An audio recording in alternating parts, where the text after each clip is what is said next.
Vamos a dar inicio a la lección de hoy del curso de interpretación bíblica. Las lecciones que hemos visto hasta ahora, esta ya es la séptima. Vimos introducción y conceptos teológicos, que fue bastante extensa y densa. Después vimos la Biblia, su trasfondo y las evidencias. Nos tomamos mucho tiempo en ver versiones y traducciones y analizamos ahí también origen de manuscritos y todo eso. Después vimos cosmovisión y cultura, lo que moldea nuestras creencias y nuestros prejuicios cuando nos acercamos a la Escritura. Regresamos al colegio a ver figuras literarias, símiles, metáforas, hipérboles. Y la lección pasada vimos las 13 reglas más importantes de interpretación bíblica o de hermenéutica. No me gusta usar hermenéutica para tratar de no ser técnico, pero son las reglas generales de interpretación, temas de contexto y todo aquello. A partir de ahora, y durante las siguientes 4 lecciones, vamos a ver reglas específicas de acuerdo a género literario. Porque no es igual interpretar un salmo que interpretar una carta. No es igual. Hay las reglas generales que siempre aplican, pero los géneros literarios tienen reglas particulares. Entonces hoy vamos a ver parábolas, proverbios y poesía, y creo que nos va a alcanzar para ver epístolas, símbolos y números. Creo. Vamos a ver cómo nos va. Ok, entonces hoy vemos parábolas, proverbios y poesía, y vamos a empezar con parábolas. Las parábolas, o la palabra parabolé, y esta del verbo parábalo, se traduce desde el griego como comparar o comparación. Y lo que hace es comparar una realidad de la vida cotidiana con una verdad espiritual. Cada parábola intenta llamar la atención acerca de una verdad específica del reino. A las parábolas también se les ha dicho las parábolas del reino. También es otra forma de llamarlas. Debo decirles que este fue el método pedagógico de preferencia de Jesús. Jesús, si no me equivoco, ahorita lo vemos, pero creo que son o 32 parábolas, no, son 37 parábolas y 32 milagros. Los milagros el Señor los usaba también para instruir, pero sobre todo las parábolas. Entonces más nos vale comprender esta forma de enseñar que tenía el Señor. Y aquí les voy a pasar algunas recomendaciones que les va a servir de mucho para una práctica que vamos a hacer hoy. Ok, veamos a ver. Primero, la parábola se lee cuidadosamente. Antes de tratar de interpretarla y ver los versículos y las cosas, leámosla completa. Completa. Porque de la primera lectura nos queda la generalidad de la parábola. Nos queda una idea general de ella. Entonces es importante primero leerla. Si esa parábola tiene paralelos, hay que irse a los textos paralelos que siempre en nuestras Biblias están las referencias. Porque hay parábolas que se repiten en los evangelios. Entonces, si esta parábola está así en un evangelio y resulta que tiene un paralelo en otro evangelio, me voy a ir al otro evangelio y la voy a leer como la escribió el otro evangelista, y de las dos voy a tener una mejor idea. ¿Okay? Alguien dice, pero entonces, ¿son diferentes los evangelios? Bueno, recordemos que son narrativas de la vida de Jesús vistas desde la perspectiva del que está escribiendo. Y por lo tanto son dos personas distintas, que están viendo algo desde dos perspectivas diferentes. Sabemos que los evangelios, muchos se basan unos en otros, y además el evangelista le agrega o le hace modificaciones de acuerdo a la audiencia a la que va dirigida el evangelio. ¿Se acuerdan que hablamos en las reglas generales de interpretación? La audiencia. Bueno, la audiencia es importante. Por ejemplo, Mateo, su audiencia primaria eran los judíos, la gente de su religión. Marcos no tenía audiencia primaria, Marcos se sujetó básicamente a lo que oía contar de Pedro cuando andaba con Pedro, y Pedro llegaba a las diferentes iglesitas en las casas y contaba las historias de Jesús. Por eso el Evangelio de Marcos hay gente que dice que se parece a un álbum de fotos, que no tiene que ver una con la otra, sencillamente son fotografías de cosas que iba pasando, son las historias que Pedro contaba de su vida con Jesús. Entonces Marcos las registró así, por eso el Evangelio de Marcos tiene esa forma, ¿verdad? Y sabemos que Lucas fundamentalmente le escribió el Evangelio y el libro de los Hechos de los Apóstoles a una persona. La audiencia de Lucas era una persona. ¿Okay? Y sabemos que Juan difiere de los otros tres que se llaman sinópticos o que tienen la misma óptica, digamos. Fue escrito mucho tiempo después y Juan lo que hizo fue entender que habían escrito los otros y él escribir las cosas que él quería escribir para que la gente entendiera que Jesús era el Hijo de Dios y encontrara salvación allí. Pero no fue repetitivo, porque él no tenía ese interés. Entonces, leamos cuidadosamente las parábolas que están en los evangelios, salvo en el de Juan. Es un dato curioso. El evangelio de Juan no tiene parábolas. Y entonces ahora sí, tenemos que situarnos en las épocas y las costumbres. Porque Jesús, dependiendo de la audiencia que tenía enfrente, así era la parábola. Si enfrente había agricultores, la parábola era de agricultura. Si enfrente había pescadores, la parábola era de pesca. Por eso no ha habido maestro como él. Él al vuelo volvió a ver así y ¡pum!, sacaba una parábola de lo que él veía. Entonces, si queremos interpretar correctamente una parábola, tenemos que comprender no solamente, por ejemplo, la parábola del sembrador, no solamente que está dirigida a agricultores, sino cómo era la agricultura en los tiempos de Jesús. Entonces ya es más tarea, porque la parábola va a tener que ver sobre cómo se sembraba, que claramente no eran las técnicas de siembra de hoy en día.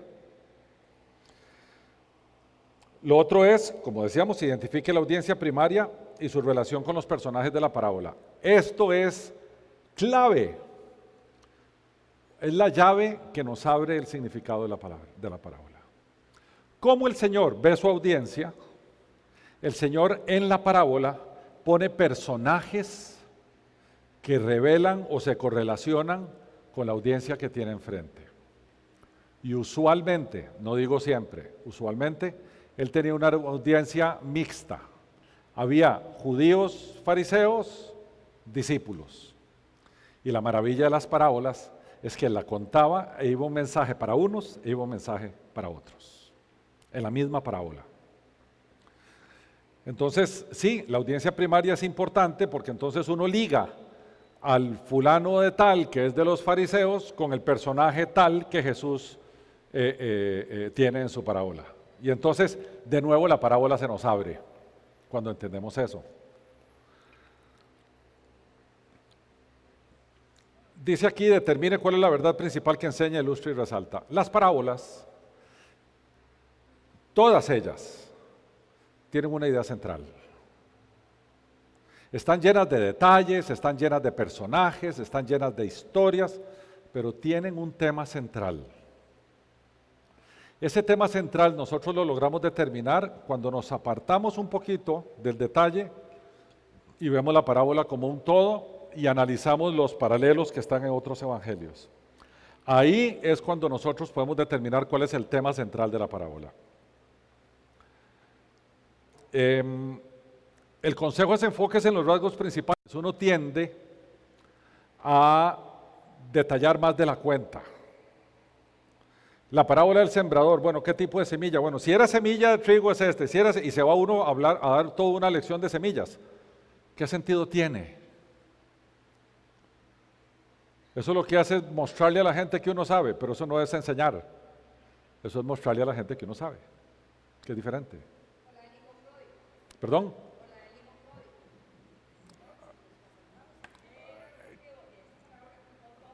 Bueno, imagínense que yo hice Unánimes tiene un estudio por parábola, y cuando llegamos a la parábola del hijo pródigo, llegamos al tema de las algarrobas. Digo, ¿qué es eso?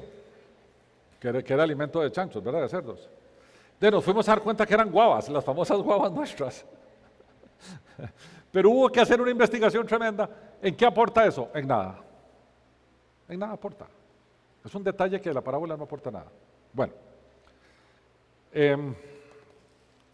enfócase en los rasgos principales. Los detalles siempre deben apuntar a la idea principal. Cuando estamos metidos en un detalle, si no te apunta a la idea principal, no te quedes ahí. Porque no ayuda, no agrega nada. Y siempre, la parábola ilustra o trae luz a una de las doctrinas principales de la Biblia. Siempre. Porque Jesús no gastaba su tiempo, lo invertía. Por lo tanto, Jesús esperaba resultados de su tiempo. No era un gasto innecesario. Entonces, que no ha habido nadie más doctrinal que Jesús, detrás de todas sus preciosas historias, detrás de sus discursos, detrás de todo eso, lo que había era un enfoque doctrinal. Ok, habiendo dicho esto, les voy a enseñar, antes de ir a Lucas 16, 19, 31, nosotros en Unánimes hicimos una serie de estudios de las parábolas. Y aquí les tengo a ustedes el estudio de introducción, ¿okay? Que da todos estos detalles que les acabo de decir. ¿Okay? Definición, audiencia de las parábolas, aquí está todo más en profundidad, ¿verdad? Para los que quieren de verdad meterse a interpretar parábolas, características, y aquí al final tenemos la lista, a ver cuántas eran, 32, ¿ve? Eran 32. La lista de las parábolas con su correspondiente detalle y los paralelos que hay. Entonces esta es una ayuda preciosa para aprender a interpretar parábolas. Ok, en sus Biblias vamos a Lucas 16, 19, 31 y nos vamos a tomar el tiempo para hacer una interpretación de esa parábola. Con todo lo que acabamos de decir. Lucas 16, 19, 31. De buenas a primeras, ¿alguien por la fotilla sabe de qué es la parábola? El rico y Lázaro. Vamos a ver cómo interpretamos esta parábola del Señor. Empecemos haciendo lo que dice aquí. Ya leímos cuidadosamente la parábola. La primera pregunta, ¿tiene paralelos? No es mencionada en ningún otro evangelio. O sea, esta parábola es exclusiva del evangelio de Lucas. La segunda, la época y sus costumbres. ¿Cómo vemos nosotros o qué tenemos que saber de las costumbres de la época que sale aquí en la parábola? Cosas de la época. ¿Perdón? El vestido. ¿Perdón? Los banquetes. Las clases sociales. Las diferencias de clases. Pero eso no es cultura, eso es, ok. Los perros. Esos perros no eran como tu perrito. En modo alguno eran como tu perrito. Esos perros eran espantosos. Andaban metidos en los basureros y eran perros terribles. ¿Qué más de la época que nos pueda servir?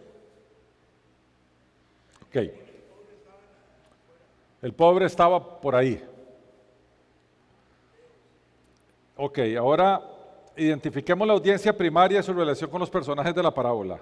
Si la parábola está aquí, en el versículo 19, ¿quién estaba oyendo esto? ¿Dónde dice eso?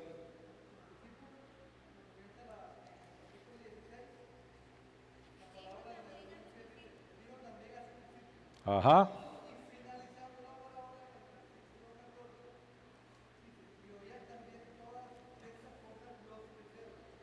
Perfecto. Discípulos y fariseos, porque esta no es una parábola aislada. Si ustedes ven el contexto donde está la parábola, hay un montón de parábolas con ella.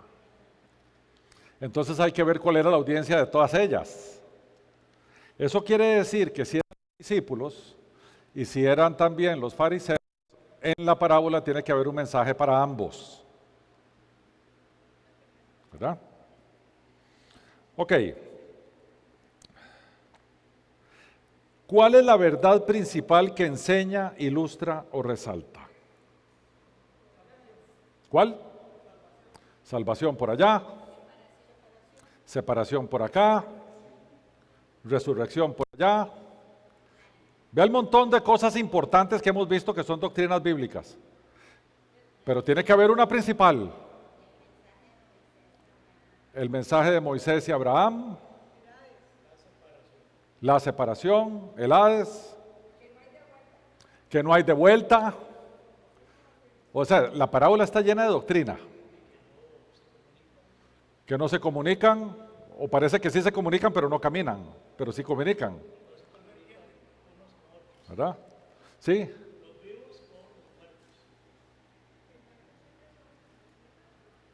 No hay que hacer. Las riquezas de la tierra.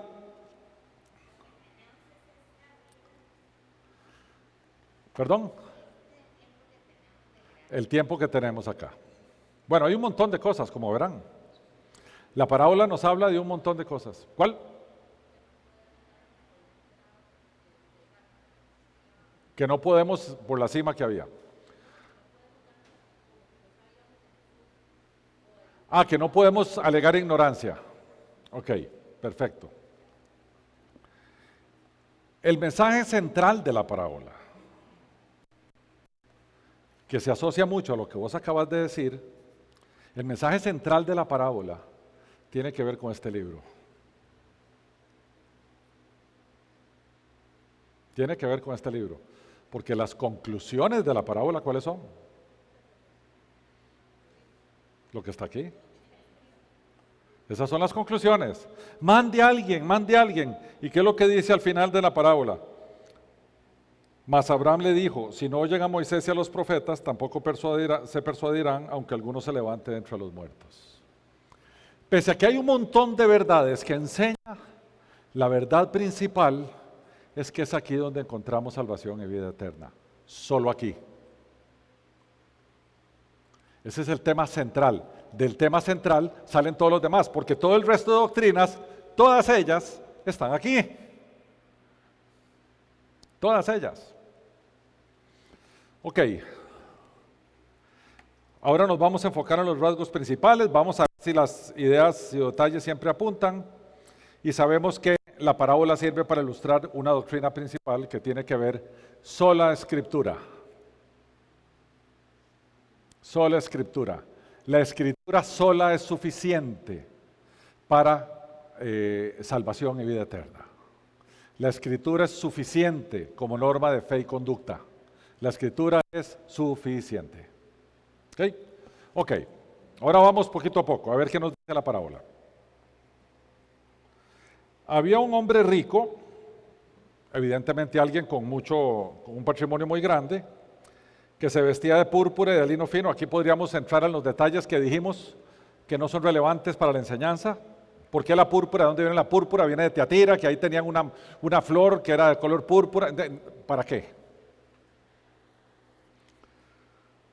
Y de lino fino, que es blanco, y hacía cada día banquete con esplendidez. O sea, el hombre todos los días, no era una fiesta por mes, todos los días hacía banquete.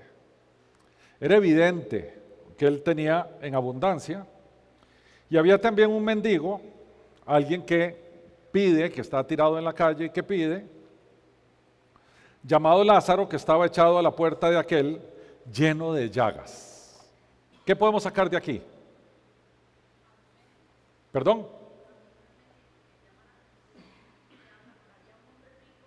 Ajá. No tiene nombre el rico. Eso llama la atención. El rico no tiene nombre. Y el pobre sí tiene. ¿Cómo se llama el pobre? ¿Igual a quién? ¿Se les ocurrió hacer la relación entre el que Jesús resucitó y el cuento de la historia? No se les ocurre que Jesús hizo esa relación. ¿Saben por qué? Porque fue en la misma época que resucitó a Lázaro que está contando esta historia.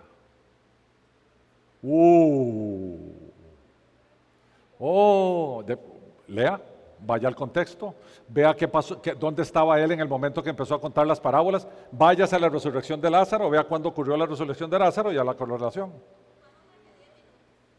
Ah, ajá. Por eso yo pregunté si era suficiente y me dijeron que sí. Si me hubieran dicho 20, doy 20. Para que vean ustedes que no es tan rápido la cosa. Entonces sí, vemos que Jesús usa este nombre. No sabemos si fue antes o después, pero para el caso da lo mismo. ¿Ok? Para el caso da lo mismo. Él hace esta relación. Y estaba echado a la puerta de aquel lleno de llagas. Hay gente que dice, como esa fotilla que está ahí, que estaba a la par de la mesa. No. No iba a tener el rico en su casa de lujo un tipo lleno de llagas allá abajo, molestando a sus invitados. Por eso dice a la par de la puerta, con sus, para el rico, congéneres. ¿Cuáles son sus congéneres? Los perros. Entonces, sus congéneres, y no los seres humanos, vinieron a lamer sus llagas. Entonces, el rico veía a aquel como un perro. Y no veía nada malo de que los perros le lamieran las llagas, de por sí que son iguales. ¿Okay?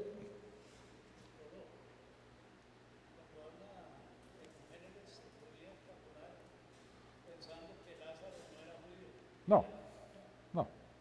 Era un mendigo. Sí, pero no. Era un mendigo. Y dice, aconteció que murió el mendigo y fue llevado por los ángeles al seno de Abraham, y murió también el rico y fue sepultado. ¿Qué sacamos de aquí? Ahora estaba allá atrás con Jan, que le decía que este versículo ha dado pie para que alguien de forma aventurera diga, Lázaro no muere, sino que Lázaro es traspuesto. Y hay algunos que dicen que eso es como similar al arrebatamiento de la iglesia. Otros que dicen que no, el creyente cuando muere no va a ser enterrado, va a ser llevado. De ahí ha sacado 1.000.000 de cosas. Les voy a dar un consejo. Nunca hagan doctrina de un versículo. Nunca. Porque se van a equivocar. Se van a equivocar. Aquí lo que ocurre es que a los mendigos en aquellos tiempos, ¿a dónde los enterraban? Si los cementerios, igual que hoy, es la tierra más cara por metro cuadrado. Por eso el rico fue sepultado. ¿A dónde fue sepultado? ¿Qué quiere decir sepultado? Metido en un sepulcro. Por lo tanto era rico porque tenía un sepulcro. Y al otro, ¿a dónde lo mandan si no tiene sepulcro? ¿A dónde va a parar? A una fosa común. Qué tristeza. Pues no tenían a dónde enterrarlo. Entonces, tenía que, pues, hacerme un favor. Allá en la caja donde están los chunchitos estos, hay unas, no, creo que están ahí las pilas. Sí, pásame unas. Ellos por temas higiénicos usaban fosas comunes y las quemaban. Entonces no se podía decir que era enterrado porque no era enterrado. ¿Verdad? Cualquiera, igual. Saca dos, por favor.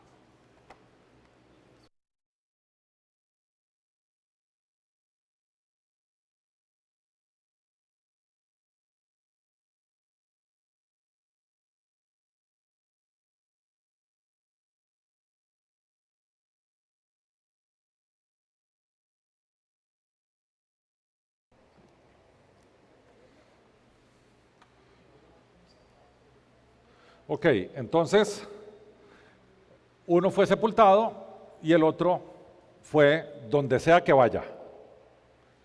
Sin embargo, a ese otro, en el momento, porque dice aquí, murió el mendigo, o sea, sí murió. No es que no murió, sí murió.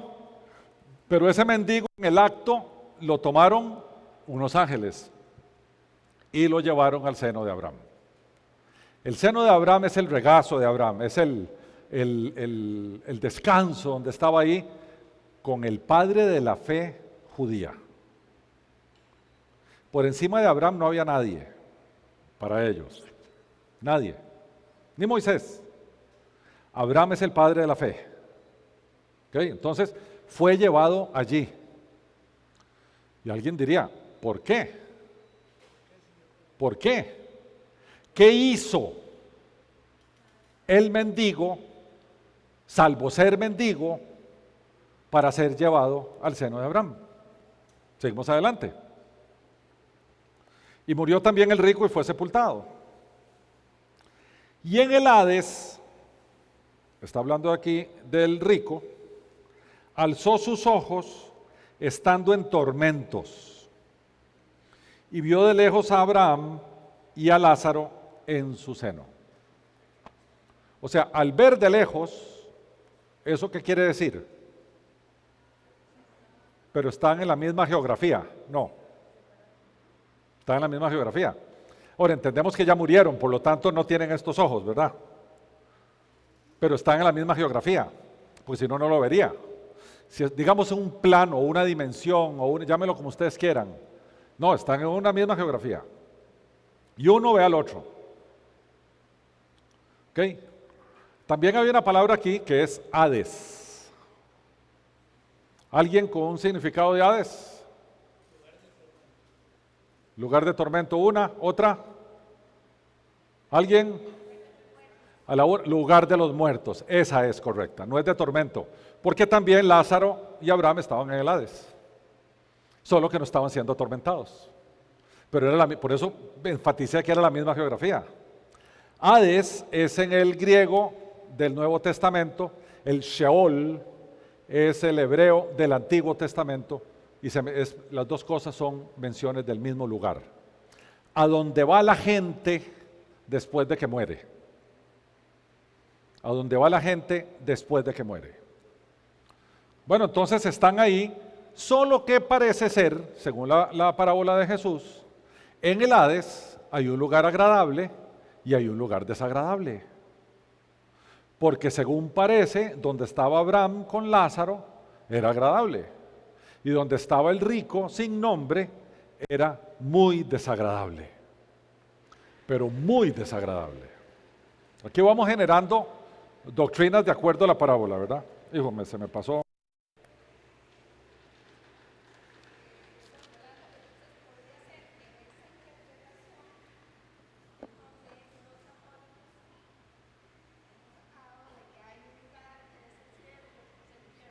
No, no es de esta. No. La Biblia habla del cielo y del infierno, pero eso, tal vez ahora que terminemos lo explico, se determina más en el final del Apocalipsis. El infierno es el lago de fuego y azufre donde va a ir a parar la gente por toda la eternidad. Aquí en el Hades está hablando de un lugar temporal, porque en el final del Apocalipsis dice que el Hades entrega a sus muertos para ser juzgados. Entonces el Hades es como una suerte de lugar de espera. Mientras tanto viene el juicio. ¿Okay? Tampoco es el purgatorio, porque todavía no hay juicio. No hay juicio. Es un lugar de espera, donde unos están en tormento y los otros están en un VIP. ¿Ok?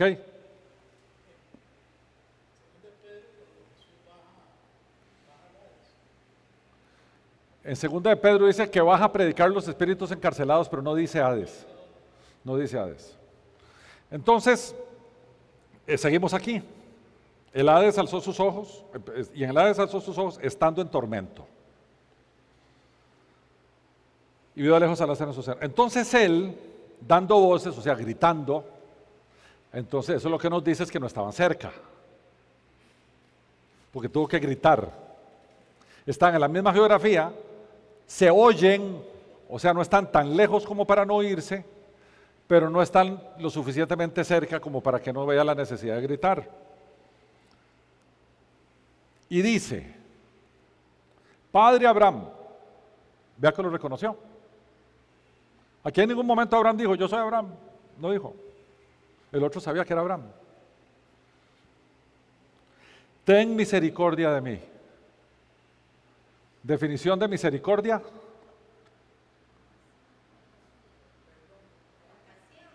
Compasión, perdón. El castigo que no se da y que sí se merece. Es lo opuesto a gracia. Gracia es la salvación que se da que no se merece. Misericordia es el castigo que no se da y que es merecido. Ten misericordia de mí. Ahí lo que está diciendo, yo merezco estar aquí, pero porfa.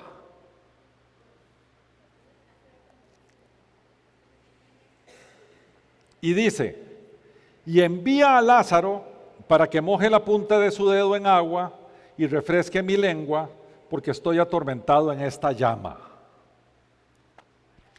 Les recuerdo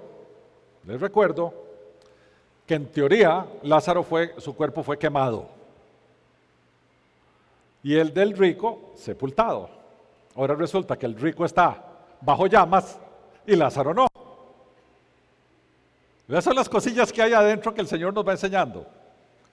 Lo otro es que en medio de esa sequedad y de esas llamas hay agua. Pero hay agua del otro lado, en el lado agradable. ¿Ok? Y lo tercero es que el rico sigue siendo igual de soberbio. Manda a Lázaro. Y Lázaro no tiene opinión. Lázaro no tiene carácter, personalidad y temperamento. Lázaro no tiene voluntad como para decir, no quiero ir, este me tenía puerta afuera. A Lázaro el rico ni siquiera le pregunta, no le toma opinión, no le importa Lázaro. No le importa, por supuesto que sabía quién era y lo conocía por nombre, pero no le importa. Le dice al jefe, mande al empleado. ¿Le da una orden? No le da una orden. Abraham no le da una orden, le pide misericordia, pero le dice que ordene a Lázaro que me traiga agua. Él todavía está viendo a Lázaro para abajo. ¿Ok?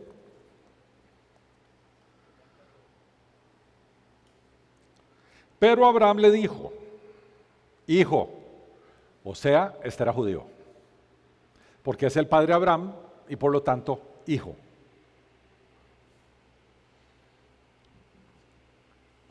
Acuérdate que recibiste tus bienes en tu vida y Lázaro también males, pero ahora estés consolado aquí y tú atormentado. De este versículo podríamos sacar una doctrina social muy peligrosa. ¿Por qué peligrosa? Porque si lo dejamos allí, podríamos derivar de ahí que la pobreza salva y la riqueza condena. Por eso no se hace doctrina de un versículo, ni se saca un versículo de contexto. Aquí básicamente, si lo asociamos con las enseñanzas de Jesús, que es el mismo que está dando la doctrina, lo importante es dónde está tu corazón. El corazón del rico estaba en sus riquezas, por lo tanto sus riquezas eran su Dios. O sea, la riqueza en sí misma no es mala, ni la pobreza en sí misma es virtuosa. En el infierno van a haber pobres y van a haber ricos. Y en el cielo van a haber pobres y van a haber ricos. Ninguna de las dos cosas por sí mismas ni salva ni condena. Entonces, si uno saca solo el versículo peladito y no lo asocia al resto de la doctrina bíblica, podemos cometer un error de interpretación. ¿Se acuerda que esto lo vimos hoy hace 8? Que siempre cuando estamos interpretando un texto tenemos que interpretarlo a la luz de las grandes doctrinas de la Biblia, para no equivocarnos. Entonces dice, además de todo esto, una gran cima está puesta entre nosotros y vosotros. O sea, hay más gente. El rico no estaba solo. Ese detallillo uno lo pasa por alto, había más gente ahí. Hay vosotros y hay nosotros. Primera persona del plural y segunda persona del plural, ¿sí? Cima con S es abismo. Cima con C es la parte de arriba de una ladera, digamos. Hay un abismo entre nosotros. Hay un abismo entre vosotros y nosotros. O sea, si aquí está, llamémosle un guindo, en buen tico, hay un guindo. Entonces, allá de aquel lado hay gente y aquí de este lado hay otra gente. El tema es que nos podemos hablar, pero no podemos pasar.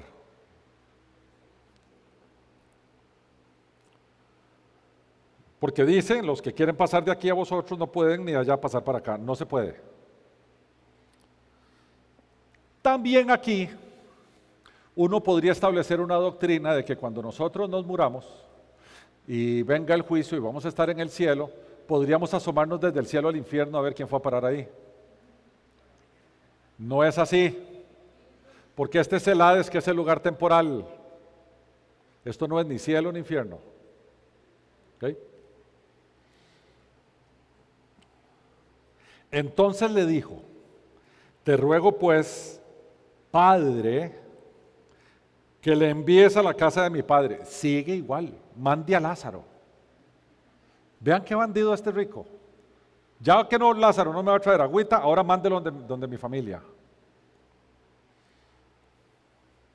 Donde está mi padre.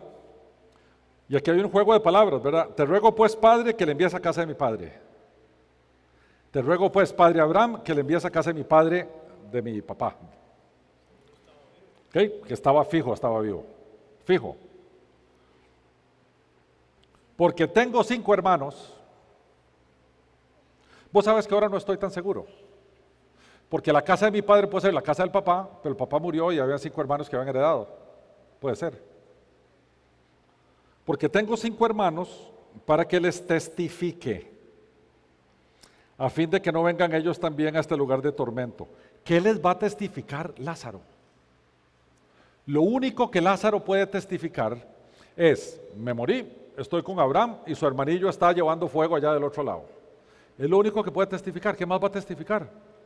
Lázaro no tiene la menor idea de cómo llegó ahí.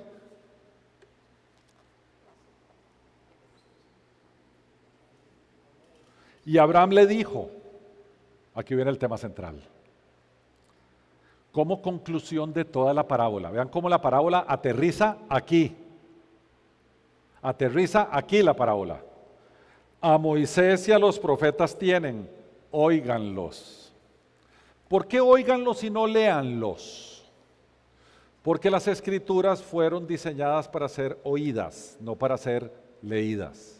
Porque la gente no sabía leer y escribir, solo muy poquitos.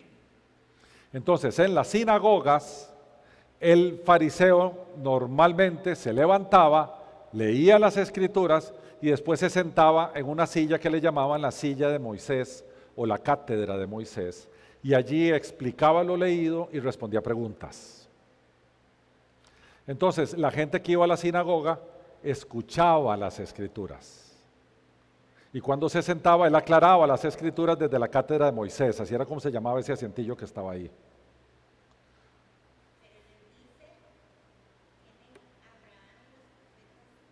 A Moisés.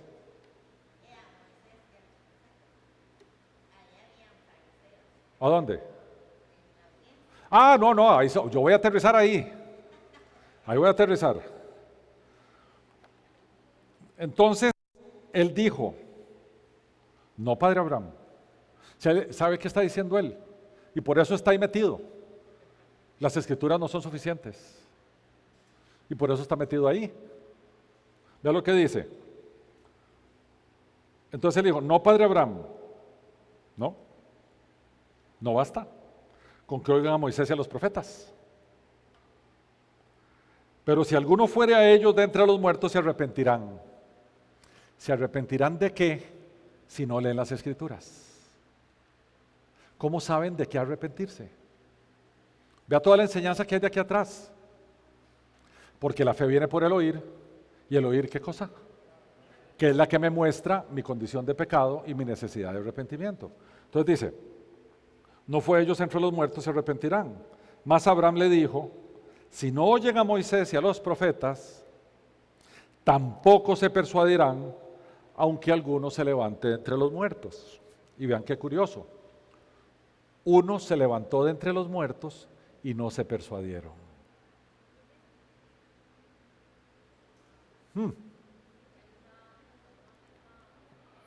Le estaba dando correcto. Entonces, ¿qué vemos aquí? Ahora sí.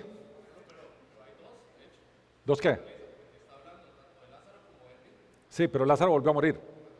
Como dice Bobby Bockham, si no hubiera muerto estaría aquí sentado oyéndonos, pero sí, él volvió a morir. Sí. Entre Lázaro, los dos Lázaros, él más o menos lo que quiso decir, a ver, desde la perspectiva de lo que él está diciendo en el mensaje central es, nadie se va a entregar, arrepentir, salvar como resultado de algo que ve. Lo que salva es lo que está escrito. Porque desde la palabra de Dios, y ahora voy a usar un término de Hebreos que es viva y eficaz, la palabra es viva, esa palabra viva es la que toma aquel que inspiró esa palabra, llámese el Espíritu Santo, para llevar a arrepentimiento, convicción de pecado, y entonces que vos te volvás y verás y decís, yo necesito un Salvador. No es que yo necesito a Moisés, no es que yo necesito a Abraham, yo necesito un Salvador. Entonces, al mismo tiempo, el Señor aquí está proyectando una verdad que iba a venir, si no me equivoco, como una semana y media después de este momento, que es cuando la última semana de vida de Cristo. Que él iba a resucitar de entre los muertos. Curiosamente, una semana antes él resucita a Lázaro. También Lázaro se levanta de entre los muertos. ¿Y qué es lo que hacen los judíos, los saduceos y los fariseos de Jerusalén? Ahora todo el mundo va a creer porque Lázaro lo levantaron de entre los muertos. Ahora hay que matar a Lázaro, dicen ellos. Entonces no solamente hay que matar a Jesús, sino que también hay que matar a Lázaro. ¿Qué está diciendo el Señor? ¿Se da cuenta? ¿Se da cuenta? Ve que aunque uno se levante entre los muertos no van a creer. Y ahora sí vamos a las audiencias. Ahí, si el Señor se queda ahí parado, tienen que venir preguntas, que no nos salen aquí. Pero fijo, tienen que venir preguntas. De ahí, entonces hay que ser pobre para salvarse. Esa podría ser una pregunta que alguien de por ahí le está diciendo, ¿verdad? Porque Jesús era bien pobre, bien pobre. O podría ser los fariseos que dicen, yo enseño la ley de Moisés, entonces yo soy salvo.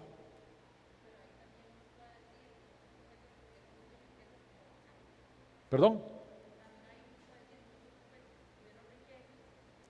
Sí, lo que te quiere decir eso es que para ser salvo no tiene que ver con tus posesiones. Porque aquí yo preguntaría, ¿y cómo paró Lázaro en el cero de Abraham si no hizo nada? Hay una prédica muy bonita de un pastor escocés que yo sigo mucho que se llama Alistair Begg.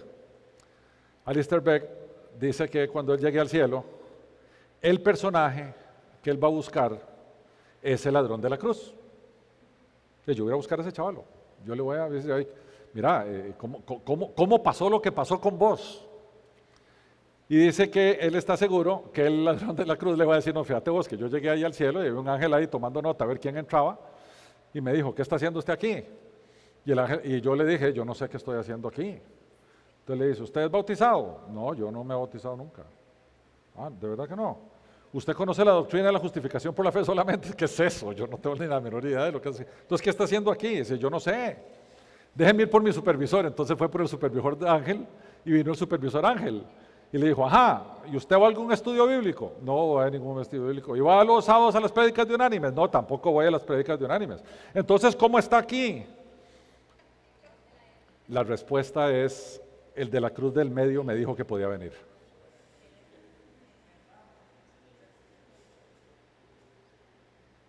Eso le pasó aquí. Eso es todo. El de la cruz del medio me dijo que podía venir. ¿Verdad? Bueno, por el Espíritu Santo. Pero si el de la cruz del medio no dice que vaya, no va. O sea, no nos desviemos de algo que él hizo. no puedes hacer nada. Lázaro, este mendigo, no hizo nada. Cero. Cero, cero, cero, cero, cero, cero, cero, cero. ¿Ok? ¿Sí? ¿Qué vas a decir? La audiencia que está en el capítulo anterior Sí, ya lo dijo Juan Di. eran publicanos, Sí, pecadores, sí. los publicanos No, y atrás eran los fariseos. Hay un capítulo más que eran fariseos. Juan Di lo explicó ahorita. y los fariseos y escribas. Sí, sí. Entonces, ¿qué aprendemos de todo esto? Aquí, como vimos al principio, hay un montón de doctrinas, pero donde empezamos a rascar y a tomarnos el ratico, empezamos que hay unas verdades que van surgiendo que están totalmente, son coherentes y son consistentes con las grandes doctrinas de las Escrituras. ¿Ok?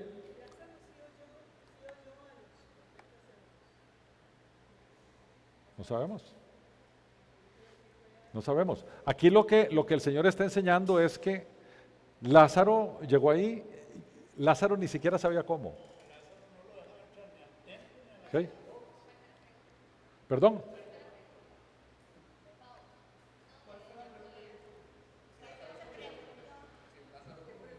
Si Lázaro quitó oyó a los profetas, no dice. El Señor aquí básicamente te está diciendo, ¿sabe quién entra? El que yo diga. Cuando vos te vas a Apocalipsis 1, el Señor dice que Él tiene las llaves. Y que donde Él cierra nadie abre, y donde Él abre nadie cierra. ¿Las llaves qué significan? Poder. ¿La puerta qué significa? Un obstáculo para pasar. ¿Ok? Bueno, vamos. Ahora vamos a Proverbios. Proverbios hay que tener mucho cuidado. ¿Qué hora es, Emi? Entonces hoy vamos a hacer uno nada más. Proverbios hay que tener mucho cuidado. Mucho cuidado. Porque hay mucha gente que hace doctrina de proverbios. Entonces sean prudentes. A esto se le llama literatura sapiencial o de sabiduría. Y los proverbios son poesía hebrea. Como están en español, no nos damos cuenta. No me voy a detener en poesía porque lo que sigue aquí es poesía. Las cuartillas, cómo están diseñadas, primer renglón, segundo renglón, qué enfatiza, qué contrasta, eso lo vamos a ver después en poesía. Pero no se les olvide que los proverbios son poesía. No parecen, pero son. Y los proverbios usan mucho lenguaje figurado y mucho paralelismo. Hay proverbios que dicen lo mismo que un proverbio, de Proverbios 4 volvés a verlo en Proverbios 9. Y podés sacar de ahí paralelismos fuera del libro de Proverbios. Hay paralelismos hacia Salmos. Entonces en los proverbios tengamos mucho cuidado. Y normalmente los proverbios, recordemos por quién fueron escritos los proverbios. Salomón. ¿A quién fue escrito los proverbios? ¿Cuál fue su audiencia? A sus hijos. Alguien dice, Dios Padre hablándome a yo hijo. No, es Salomón hablándole a sus hijos. Qué pequeño detalle, ¿verdad? Entonces, son consejos del rey a sus hijos para que les vaya bien. Entonces, usualmente los justos prosperan, los malvados fracasan, pero de repente Salomón se le va un pequeño detalle. Job era el hombre más santo de la tierra. ¿Ok?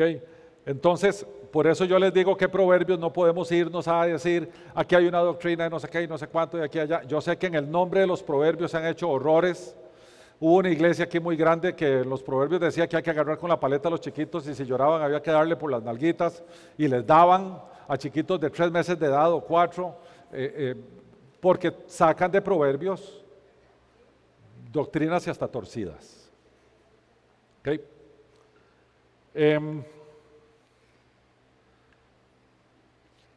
De nuevo, no enseña promesas o doctrinas, sino principios de vida. Es como que Dios esté al lado nuestro diciendo, te voy a dar un consejo. Eso es literatura sapiencial. Vení, Te voy a dar un consejo. Porque uno podría decir, no, son mandamientos, no. No están entre los 613. Curiosamente. Los 613 están todos en la Torá, que son los primeros 5 libros de la Biblia. Este fue escrito mucho tiempo después. Y sí enfatiza lo que enfatiza Salomón hacia sus hijos. Leyes naturales de conducta. Conocimiento, nos llama a adquirir conocimiento, ¿verdad? A tener contenido. Recordemos que aquí esto, que ahí puse observación, porque recordemos que el conocimiento tiene varias maneras de ser adquirido. Eso se llama epistemología. Lo podemos adquirir viendo, tocando, palpando, o sea, de forma empírica, o lo podemos ver a través de observación, razonando, a partir del racionalismo. Cualquiera que sea, hay que adquirir conocimiento. Después entendimiento, o sea, la comprensión o interpretación de lo que acabamos de aprender, y claramente la sabiduría lleva a la aplicación o a la vivencia. En Unánimes hemos tomado una definición de sabiduría que leímos hace muchos años que nos parece la más apropiada de todas. La sabiduría la definimos como el conocimiento aplicado oportuna y correctamente. El conocimiento aplicado oportuna y correctamente. Por lo tanto, alguien que no tiene conocimiento no puede ser sabio. Alguien que solo tiene conocimiento, pero que no lo sabe aplicar, tampoco puede ser sabio. Tiene que ser aplicado correctamente y oportunamente. Entonces, de nuevo, literatura sapiencial, y dice así, arranca el libro de los Proverbios de la siguiente manera: el principio de la sabiduría es el temor de Jehová, o sea, el respeto, la reverencia, el entender quién es Dios, el entender quiénes somos nosotros y por lo tanto por qué tenemos que tener esa reverencia. Los insensatos desprecian la sabiduría y la enseñanza, como el rico de la parábola.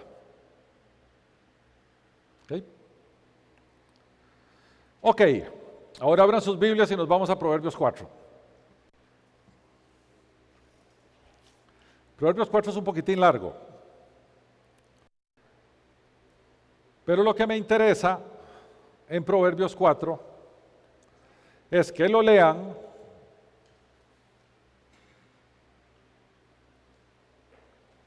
y saquen la perícopa. ¿Alguien sabe qué es perícopa? Ajá. ¿Perdón? Enseñanzas que consiguen, dicen por allá. Cortar una idea de un capítulo a otro. Es un concepto que se tiene que leer.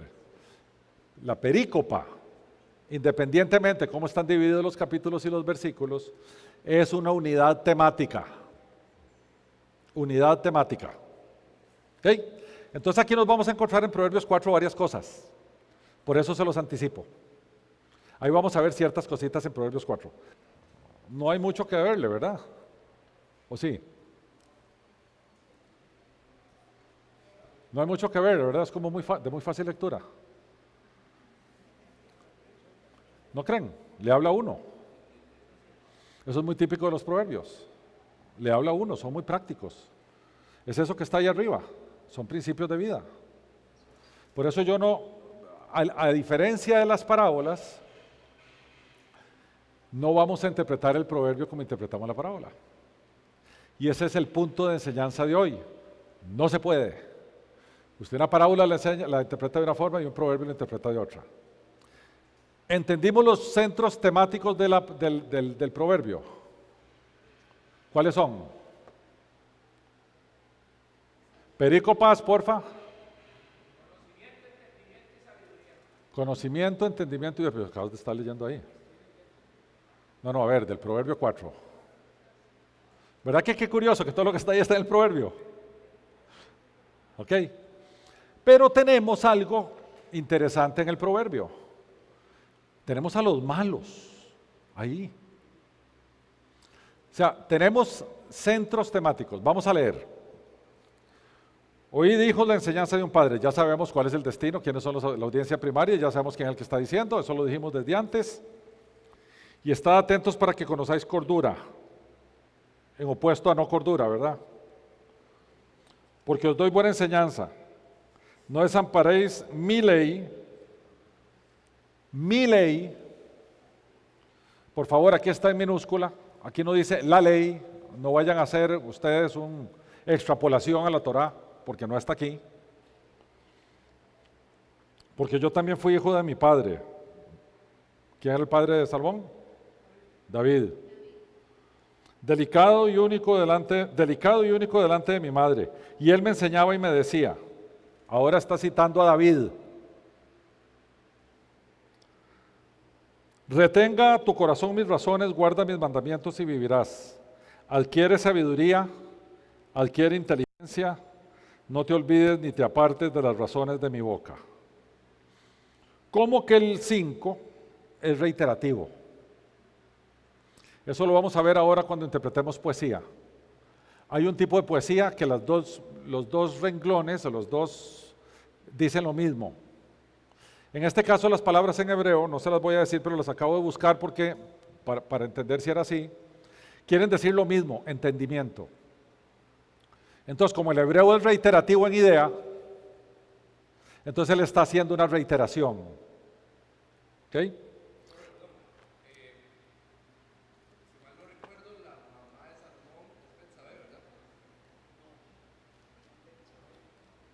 Vieras que no me acuerdo.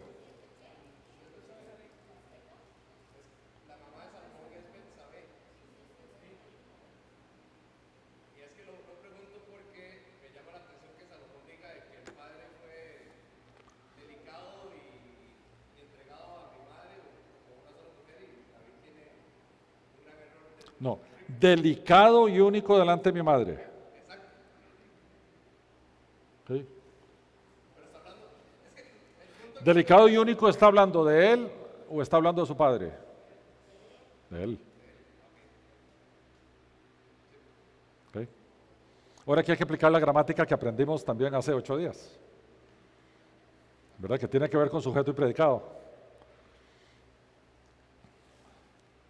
Y les voy a decir, la palabra sabiduría,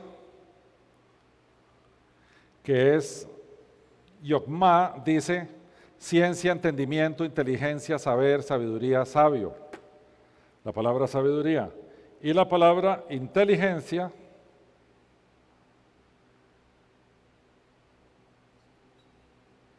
ya se las voy a decir, es la palabra biná, que quiere decir cordura, entender, entendimiento, entendido, inteligencia, prudencia, prudente, sabiduría. Recordemos que el hebreo tiene pocas palabras, entonces usa de acuerdo al contexto la acepción de ellas. Eso lo aprendimos también hoy hace 8 días.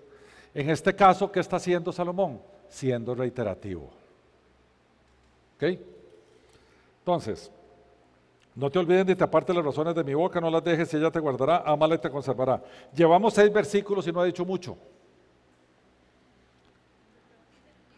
Eso es típico de la poesía hebrea. Ahora lo vamos a ver. Entonces uno dice, voy a interpretar versículo por versículo y te vas a perder en un mar de cosas. Es poesía hebrea. Entonces no la interpretamos igual. Sabiduría ante todo, adquiere sabiduría, sobre todas sus posesiones adquiere inteligencia. Siguen lo mismo. Engrandécela, ella te engrandecerá, ella te honrará. Aquí engrandécela y ella te engrandecerá. ¿Ustedes se acuerdan que había una figura literaria que tenía que ver con personificar algo? Una expresión. Muerte, ¿dónde está muerte tu aguijón? Pusimos ese ejemplo. Y que Vale dijo, esa palabra no la conocía yo porque yo que doy tutorías. Prosopopeya. Bravo. Aquí le está dando la sabiduría una personalidad. Es una prosopopeya. Que no, claramente la sabiduría no tiene personalidad, ¿verdad? Es una figura literaria del lenguaje. Y ella te honrará cuando la hayas abrazado, adorno de gracia dará a tu cabeza, corona de hermosura te entregará. Y vuelve. Oye, hijo mío, y recibe mis razones, se te multiplicarán años de vida. Por el camino de la sabiduría te he encaminado y por veredas derechas te he hecho andar. Cuando anduviereis, no se estrecharán tus pasos y si corrieres no tropezarás. Siguen siendo consejos de adquiere sabiduría, la vida le va a ir bien, usted va a ir por el buen camino. Retén el consejo, no lo dejes, guárdalo porque eso es tu vida. Y ahora en el 14 hay otra perícopa. ¿Vieron? Viene de sabiduría, inteligencia, camino, vaya y va a ver cómo le premia, porque la señora sabiduría es buenísima gente, y de repente dice, no entres por la vereda de los impíos, ni vayas por el camino de los malos. Déjala, no pases por ella, apártate de ella, pasa, porque no duermen ellos si no han hecho mal, y pierden el sueño si no han hecho caer alguno. Ahora está hablando de los malos. ¿Cómo metió los malos aquí? No caben. ¿O sí? Vamos a ver dónde caben. Porque comen pan de maldad y beben vino de robos. Versículo 18, que es una joya de la poesía. Una joya. Mas la senda de los justos es como la luz de la aurora, que va en aumento hasta que el día es perfecto. Ahora empieza a ser el ligamen o la relación entre las dos perícopas.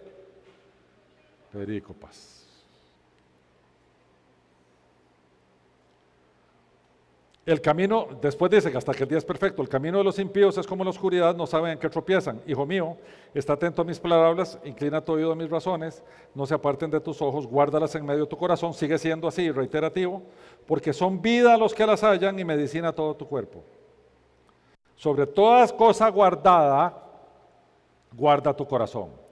El término hebreo que se usa aquí en corazón es el centro de tu vida. No es ni el órgano, ni son tus emociones. Es tu ser. Los griegos le llamaban la psique, tu ser. Guarda tu ser, guárdate, porque de él mana la vida. Ten cuidado.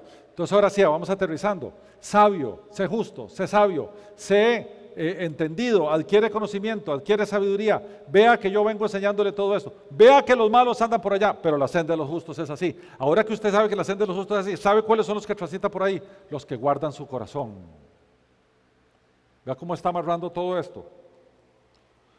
Aparta de ti la perversidad de la boca y aleja de ti la iniquidad de los labios. Tus ojos miren lo recto y diríjanse tus párpados hacia lo que tienes delante. Examina la senda de tus pies y todos tus caminos serán rectos. ¿Cómo hace para examinar la senda de tus pies? Alguien puede dar un salto olímpico y decir, lámpara a mis pies es tu palabra y lumbrera mi camino. Y dice, no te desvíes a la derecha ni a la izquierda, aparta de tu pie del mal. ¿Cuál era mi propósito de que hiciéramos esto? Que vieran la diferencia de método de interpretación de un proverbio a una parábola. Son dos cosas distintas. ¿Okay? Viendo lo que acabamos de aprender de proverbios, me parece a mí que para el siguiente curso que demos esto, voy a pasar esto que vamos a aprender de poesía antes de proverbios. ¿Sí? Acabo de darme cuenta, pero lo siento mucho. Puse la carreta delante de los caballos. Ahora van a ver. Ok. Poesía. ¿A dónde encontramos poesía? En salmos, en proverbios, en cantares, alguna en lamentaciones y en algunos libros proféticos. ¿Por qué es importante comprender la poesía hebrea? Bueno, vea todos los textos donde está. La poesía hebrea está llena de lenguaje figurado. Ahora vimos cómo había una prosopopeya ahí en el Proverbio 4. Entonces tenemos que tener prudencia cuando estamos leyendo un texto en identificarla, porque nosotros, todo lo que vamos a ver ahora de la poesía, nos cuesta mucho identificarlo porque la poesía en hebreo funciona así. Entonces hay que tener mucho cuidado. Entonces veamos. Algunas características distintivas de la poesía hebrea. Básicamente 3. Paralelismo, acrósticos y quiasmos. No se preocupen que no se tiene que aprender esto de memoria. Lo que voy buscando es que entiendan los conceptos. ¿Okay? Ahora acabamos de ver ejemplos de paralelismo en el proverbio. Muchos ejemplos de paralelismo. Y hay varios tipos de paralelismo. Tenemos uno, el paralelismo llamado sinónimo, que lo acabamos de ver. La primera línea y la segunda dicen lo mismo usando palabras diferentes con significados sinónimos. Lo acabamos de ver. Acabamos de ver ejemplos de paralelismo sinónimo. Vamos a un Salmo 19:1-2. Los cielos cuentan la gloria de Dios y el firmamento anuncia la obra de sus manos. Está diciendo lo mismo con palabras distintas. Un día emite palabra otro día y una noche a otra noche declara sabiduría. Entonces tenemos el paralelismo sinónimo que tiene que ver con una reiteración de la misma idea en el renglón que sigue. Dice lo mismo, con palabras distintas. Tenemos el paralelismo, se llama antitético, que ahora es al revés. La segunda línea afirma lo opuesto que la primera. Veamos Job 8:7. Y aunque tu principio haya sido pequeño, tu postrer estado será muy grande. Esto en realidad es poesía, así que tu postrer estado debió haberlo puesto allá abajito, porque es la segunda renglón. Entonces, tenemos el sinónimo, que una idea se repite con diferentes palabras, y tenemos el antitético, que más bien la segunda es contraria a la primera, o está en el otro extremo, digamos. Y tenemos el tercero, que se llama sintético, donde la segunda y las otras líneas para abajo completan o agregan información revelada en la primera, completando el pensamiento central. Ahora ya ven por qué debimos haber puesto esto antes de ver Proverbios 4. Proverbios 4 es un ejemplo de esto. Ahora vamos a ver Salmos 24:3-4. ¿Quién subirá al monte de Jehová y quién estará en su lugar santo? El limpio de manos y puro de corazón, el que no ha elevado su alma a cosas vanas ni jugado con... Está haciendo como agregando a la idea central que esbozó en el primer renglón. ¿Por qué les digo esto? De nuevo, porque cuando entremos a interpretar poesía, cualquier día que nosotros nos encontremos con ella, hay que comprender que no necesariamente tenés que ir versículo por versículo profundizando en él como si fueran distintos o como si no obedecieran una misma idea, sino que se está haciendo sobreénfasis sobre ella. Entonces no es igual. Después de paralelismo tenemos los acrósticos. Y alguien diría, en la Biblia hay acrósticos. Está llena de acrósticos. Allá a la derecha les puse un ejemplo de un acróstico, no es bíblico. Le puse un ejemplo para que tengamos idea del concepto de lo que es un acróstico. Un acróstico es una palabra que se agarran sus letras y se hace un enunciado por letra, haciéndolas coincidir con la primera letra del enunciado. Entonces, si tenemos la palabra Biblia, a la derecha algo que empiece con B, bienaventurado el que guarda las palabras de las profecías de este libro, Apocalipsis 22. De la I, algo que empiece con I, instructor de indoctos, maestro de niños, Romanos 2:20. B, buscar primeramente el reino de Dios y justicia. L, la palabra del Señor permanece, etcétera, etcétera. Ese es un acróstico. Hay gente artistísima para hacer acrósticos. La Biblia es artistísima para hacer acrósticos. ¿Okay? Ahí tenemos algunos ejemplos que les puse por ahí. Y por lo tanto, vamos a encontrar una poesía que tiene un acróstico, pero en hebreo. Entonces, a uno le va a costar encerrar el acróstico en español. ¿Okay? Y el quiasmo es repetir ideas de manera cruzada y simétrica, enfatizando el punto central o el punto final del poema. Veamos un quiasmo aquí. Nuestra alma escapó, cual ave del lazo de los cazadores, se rompió el lazo y escapamos nosotros. También el Salmo 3, 7, 8. Ok, entonces, no voy a profundizar en esto porque no tiene sentido, porque nosotros no vamos a ser estudiantes de salmos ni de poesía en detalle, pero me interesa que no nos vayamos a ir pensando que la poesía se interpreta igual. Por eso a esta lección le llamamos reglas específicas. No son generales, son específicas. ¿Ok? Entonces vamos a ir resumiendo. Examinamos el lenguaje figurativo y el paralelismo para determinar el sentido. La poesía hebrea hace rima de ideas, conceptos, pensamientos e imágenes, no solamente de texto. Vea cómo se complica esto. Puede hacer una rima de ideas, puede hacer una rima de imágenes.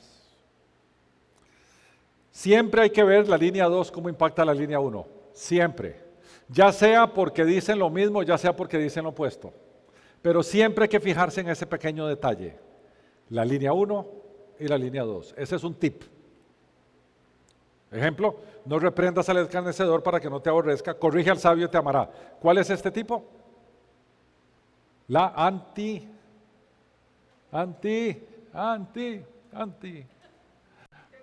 antitética.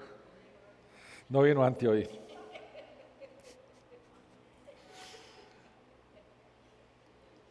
Aquí tenemos un ejemplo de lo que dice la misma verdad. Da al sabio y será más sabio, enseña al justo y aumentará su saber. Esto es exactamente lo mismo con otras palabras. Esa es el tipo. Sí, no. Tampoco vino. Les voy a dar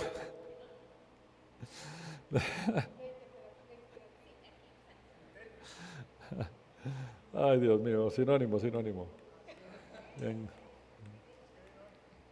Ok. Explica o enfatiza la misma verdad, menciona la ley de causa y efecto o hace contraste en comparación. Y vimos que se encuentra Job, Salmos, Proverbios, Cantares y en los profetas como el profeta Isaías. Y aquí quiero que vayan ustedes a sus Biblias, al Proverbio 31, que es de los más famosos, a propósito del Día de la Madre, a propósito de las mujeres, por eso se los traigo hoy. La mujer virtuosa. Proverbios 31, 10, 31. Este es un acróstico, pero lo curioso de este acróstico es que tiene en las 22 estrofas, está en la línea principal, cada estrofa comienza con una de las letras del alefato. ¿Alguien sabe qué es el alefato? Como el hebreo no tiene vocales, no se puede decir alfabeto. ¿Okay? Entonces es el alfabeto hebreo. No, porque no tiene vocales. Se llama alefato. Entonces, cada una de ellas, el Proverbio 31, 10, 31, las 22 estrofas empiezan con una. Es una maravilla. En español no lo podemos ver, pero leamos el Proverbio 31, 10, 31. Se los voy a leer en voz alta, no hay que hacerle nada, porque solo quiero dedicárselos. Mujer virtuosa, ¿quién la hallará? Porque su estima sobrepasa largamente a la de las piedras preciosas. El corazón de su marido está en ella confiado y no carecerá de ganancias. Le da a ella bien y no mal todos los días de su vida. Busca lana y lino y con voluntad trabaja con sus manos. Es como nave de mercader, trae su pan de lejos. Se levanta aún de noche y da comida a su familia y ración a sus criadas. Considera la heredad y la compra y planta viña del fruto de sus manos. Ciñe de fuerza sus lomos y esfuerza sus brazos. Ve que van bien sus negocios, su lámpara no se apaga de noche. Aplica su mano al uso y sus manos a la rueca. Alarga su mano al pobre y extiende sus manos al menesteroso. No tiene temor de la nieve por su familia, porque toda su familia está vestida de ropas dobles. Ella se hace tapices, de lino fino y púrpura es su vestido. Su marido es conocido en las puertas cuando se sienta con los ancianos de la tierra. Hace telas y vende y da cintas al mercader. Fuerza y honor son su vestidura y se ríe de lo porvenir. Abre su boca con sabiduría y la ley de clemencia está en su lengua. Considera los caminos de su casa y no come pan de balde. Se levantan sus hijos y la llaman bienaventurada, y su marido también la alaba. Muchas mujeres hicieron el bien, mas tú sobrepasas a todas. Engañosa es la gracia y vana la hermosura. La mujer que teme a Jehová, ésta será alabada. Dadle del fruto de sus manos y alábenla en las puertas sus hechos.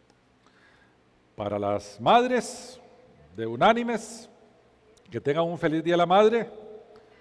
Con esto terminamos la lección de hoy y la siguiente vamos a dedicarnos a ver las reglas específicas de epístolas, símbolos y números. Que el Señor me los bendiga y que continúen en este fin de semana disfrutando de estos feriados. ¿Okay?